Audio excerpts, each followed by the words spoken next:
Hello and welcome back to the Think Bunker. This is an unusual opening if you watched the video before this that we posted yesterday, you would know what's happening, but brief recap, we want to keep the videos within about 30 or so minutes, and that's why I had to record a new intro and outro. As such, welcome to Bunker Brief number 7, part 2. To our new viewers, if you are new to the channel and this is one of your first videos watching, thank you for coming. I'm glad that the YouTube algorithmic gods had bestowed upon you the knowledge of who we are, and you're here watching this video. We hope you enjoy it. If you are a returning viewer, welcome back. We're glad that the content we provide here has enlightened you, or rather you have enjoyed it to the extent that you have wished to come back and dedicate 30 minutes of your time on Earth to us. With that in mind, please enjoy the video. Alright, moving on. Next is foxholes. Foxholes are say an evolution of trench warfare, but it takes the advantages of trench warfare, i.e., you're in the ground, you're below cover, and as I've said, and I always will say, no matter how advanced ballistics gets, dirt will be the ultimate counter. Well, now you're in the dirt. That's one of the advantages of trench warfare, but it has less of the disadvantages with the long drawn out. You create giant lines, and furthermore, foxholes had evolved, so instead of becoming permanent fixtures like trenches were in the First World War, they more so rather become quick dug-in defensive positions where you could fight for a couple days and then move on, and if you or pull out or move forward into the and continue the operation. And these were quick to assemble. You could have at most a couple. You could have 3 or 4 guys in there, or by yourself. It's to protect. It protects against a lot of things. If you see in the image on the reference image in the top left, that's actually out of an actual guide. It could protect you against shrapnel. It's just the advantages of trenches, but without the drastic, costly downsides that come with trenches. Them creating these massive drawn out networks. You can just have a established network of a few foxholes and spread your guys out. And especially for if you're doing frontline stuff and you need to bunker down for the night, or you need to hold up for reinforcements or whatever, you can have a network of guys that dig some holes, spread out a little bit and hold a line. And in fact, they use foxholes to this day. Modern day, especially for the U.S. even to modern militaries like the U.S., the South Koreans, the British, that's one of the first. If you're gonna hold up for a couple days, you're gonna dig into a foxhole. Right.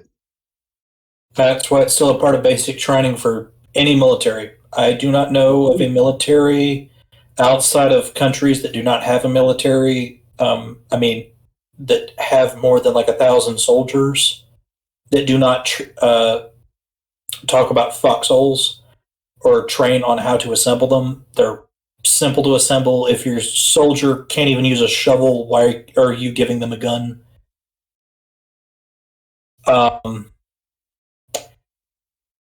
And this is primarily down to mobility. You do not have to set. This is the even cheaper version of a trench. You don't need to have out engineers. You don't need to have an entire unit assembling over a day and a half a trench. This is something that individual troops or groups of troops can assemble in 2 hours, and it's ready. They can hunker down for the night.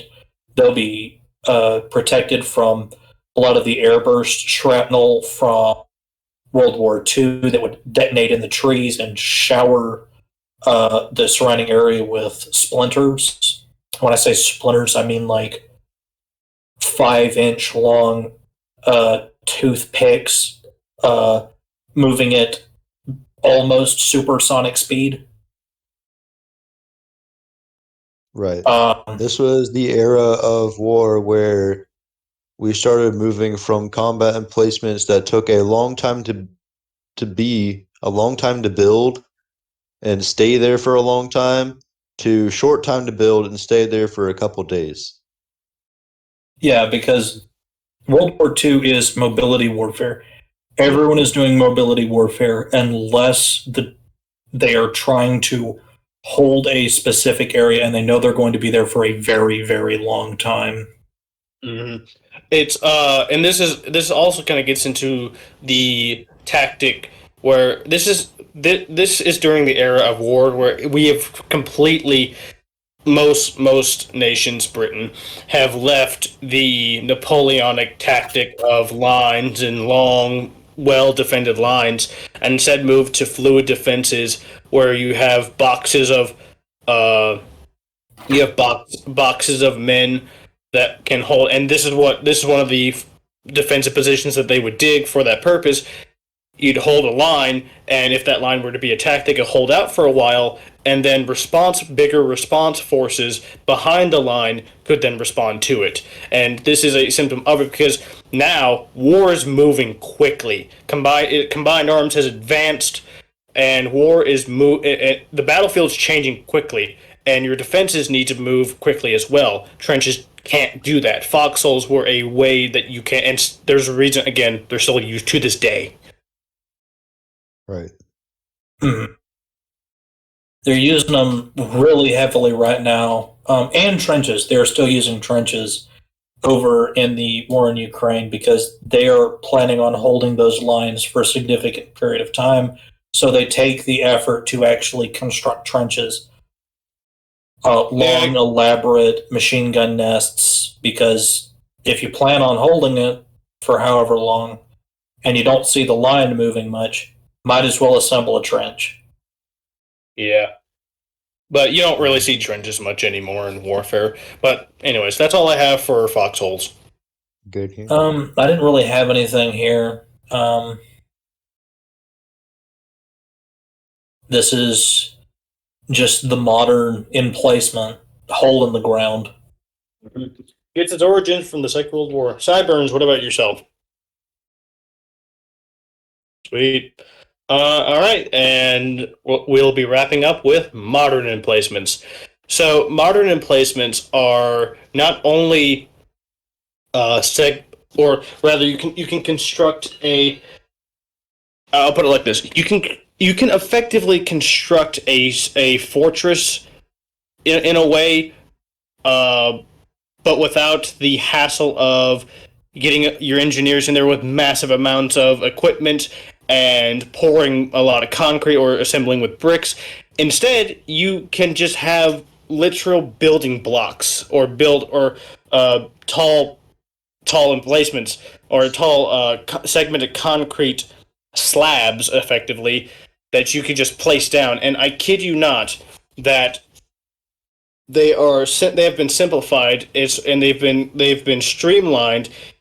Ease of assembly. If you look at just any of the pictures, that you just load a bunch of those because you have two. You have the Texas barricades or T barricades in the top left, which are just that tall concrete Prefabricated slabs. Exactly. And then on the bottom pictures, you have. I'm not even joking. It's bag of sand with wire mesh. Because again, no matter how ballistics advance, dirt will be the ultimate counter. Lockheed Martin, when you're making the dirt vest. Anyways, you just put those together, and that is what the majority of, especially we saw this in the war in Desert Storm, in the war in Afghanistan and Iraq, that you construct outposts with that. The way you would do this is your forces would move forward into a position, and if you wanted to set up an outpost or just an outpost somewhere, your men would move there, dig in, and then when the engineers could, they would get out there. And the thing, they have packages for this, and then they'd call down to the I'm trying to think of the. But you call down to your the area of operation that you came from, they say, okay, well, you guys are here. They're ordering this package, so we need however hundreds of these things, and they would have these streamlined packages. So now it's much more. You can build effectively fortresses, but they're much easier to assemble, and you can have a much better defended. Because I'm gonna be honest with you, foxholes are not as easy to defend as fortresses as we've talked previously. But if you can construct effectively one of those with tall walls or just giant block of sand, go do that, and they have found a way to do that. Right. This is Fortress by IKEA. Yeah, actually, that's a good way of putting it. Because if you're looking at a timeline of your emplacements, it's separating, it's thinning, it's making it cheaper and cheaper, simpler and simpler emplacements. And then you see this where it's back up to more complex emplacements. It's kind of jarring. It's so you went one way and you're going backwards. And that's because with technology, we can basically build a base anywhere in like 30 minutes.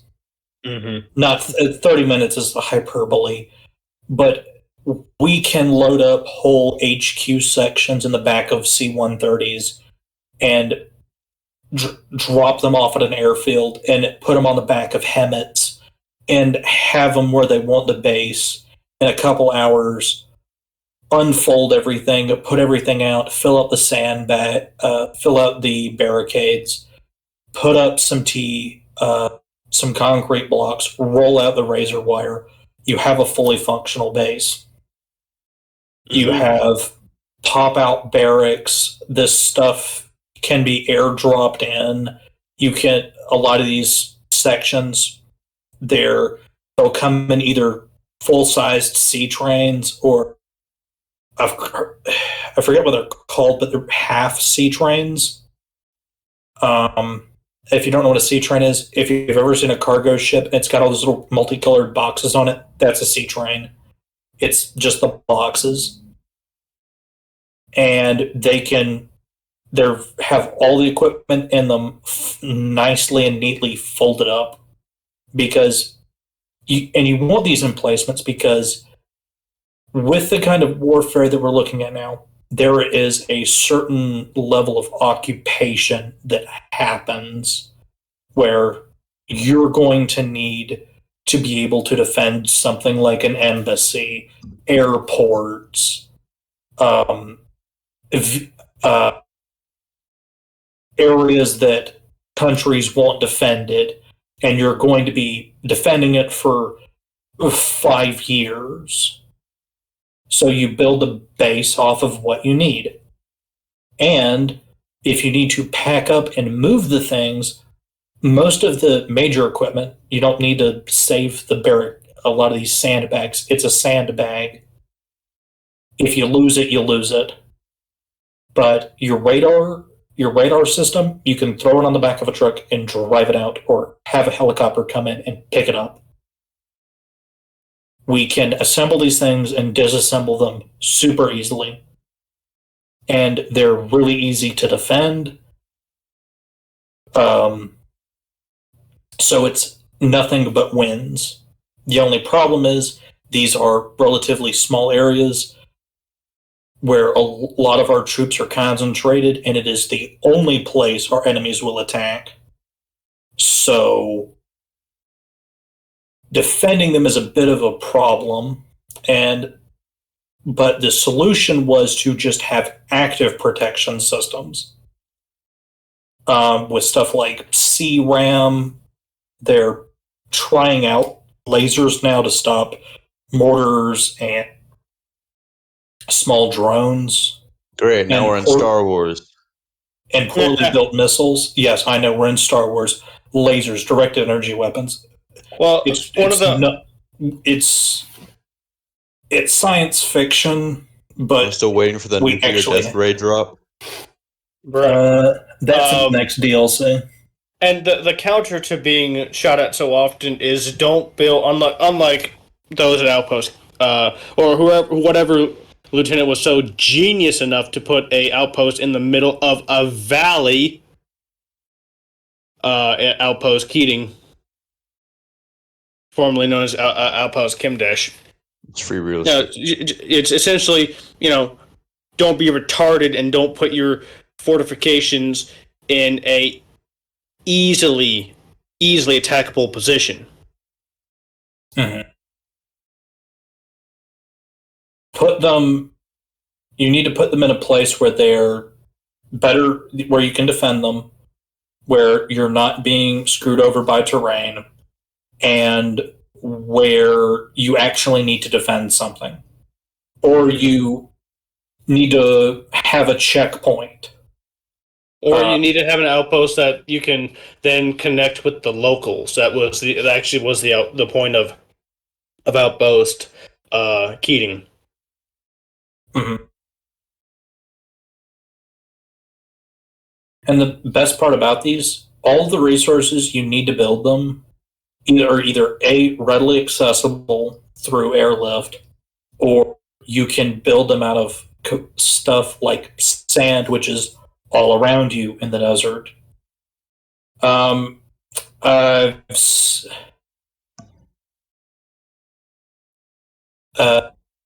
Two quick things.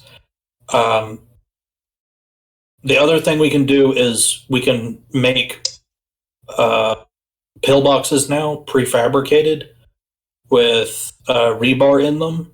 You can put it on the back of a truck and move it to the front line. Russia has been doing this. They've been putting out dragon's teeth. These are defenses that you can make relatively cheaply and deploy in mass without huge logistical strain. And the reason you want all of these, you want the concrete barricades, you want the sandbags, you want the C-ram, you want razor wire, you want an electrified fence, is because the big selling point now is layers. With razor wire, you are stopping someone from trying to use something like a limpet mine on your barricade. If it's an electrified fence, they're not crawling over it, even if they're really determined. Unless they have a blanket.